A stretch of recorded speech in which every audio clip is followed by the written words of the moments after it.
आदरणीय श्री योगेशजी सोमण, साहेब, मान्यवर पदाधिकारी, निवड समितीचे आदरणीय सदस्य, उपस्थित सर्व मान्यवर, पूज्य संतजन, सगळे संतजन या इथल्या वातावरणात अदृश्य स्वरूपात उपस्थित आहेत ही माझी धारणा आहे. आणि संतजन, भगिनींनो आणि बंधूंनो, आपणा सर्वांना माझा सप्रेम नमस्कार. आज महाराष्ट्र साहित्य परिषदेचा डॉक्टर म.वि. गोखले पुरस्कृत प्राचार्य सोनोपंत तथा मामासाहेब दांडेकर पुरस्कार स्वीकारण्यासाठी आपल्यासमोर उभे राहणे हा माझ्यासाठी अत्यंत नम्र करणारा आणि भावपूर्ण क्षण आहे. मनःपूर्वक धन्यवाद. काही सन्मान आनंद देतात, काही सन्मान पुढे चालत राहायचं बळ देतात आणि काही सन्मान हे परमेश्वराच्या आशीर्वादासारखे लाभतात. आजचा सन्मान हा माझ्यासाठी तसाच आहे.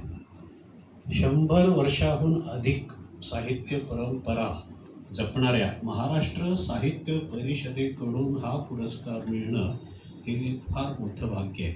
आणि या हॉलमध्ये इथे सगळ्या लेखकांचे फोटो आहेत. मी शोधत होतो ज्ञानेश्वर महाराज, तुकाराम महाराज, संतांचे फोटो आहेत का, कदाचित असतील, कारण ते पण लेखकच, आद्य लेखक. पण आजचं हे मोठं भाग्य. आणि ज्यांनी वारकरी तत्त्वज्ञानाचा सखोल अभ्यास करून ते तत्त्वज्ञान सर्वसामान्यांपर्यंत पोचवलं, SP कॉलेजचे प्रिन्सिपॉल आणि अशा पूजनीय प्राचार्य सोनोपंत दांडेकर यांच्या नावाचा पुरस्कार स्वीकारण्याचं भाग्य लाभणं म्हणजे माझ्यासाठी आजी सोनियाचा दिनूच. आजचा दिवस आणि एका कारणाने पवित्र आहे. आज भागवत एकादशी आहे आणि संतश्रेष्ठ निवृत्तीनाथ महाराजांचा समाधी दिन आहे.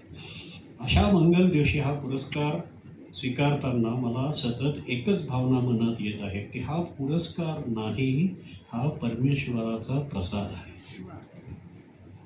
आपल्यात एक सुंदर म्हण आहे, ती म्हणजे प्रत्यक्ष जगद्गुरू संत तुकोबारायांचे शब्द, साधू संत येती घरा तोची दिवाळी दसरा. आज मला असं वाटतंय की या पुरस्काराच्या निमित्ताने मामासाहेब दांडेकरच माझ्या घरात येतात.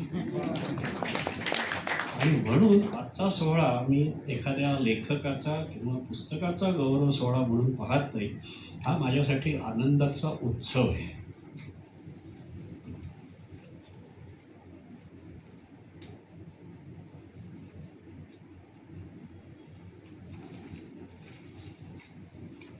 जगद्गुरू तुकोबारायांचे कालातीत विचार आता इंग्रजी भाषेतून भारतभर व जगभर पोहोचू लागले आहेत. या आनंदाचा हा सोहळा आहे. ही भावना माझ्या मनाला अपार समाधान देते. मला अनेकदा सगळे विचारतात की ही तुझी यात्रा कधी सुरू झाली, कशी सुरू झाली. या प्रश्नाचं उत्तर द्यायला आपल्याला 39 वर्ष मागे जायला लागेल. 1982 मध्ये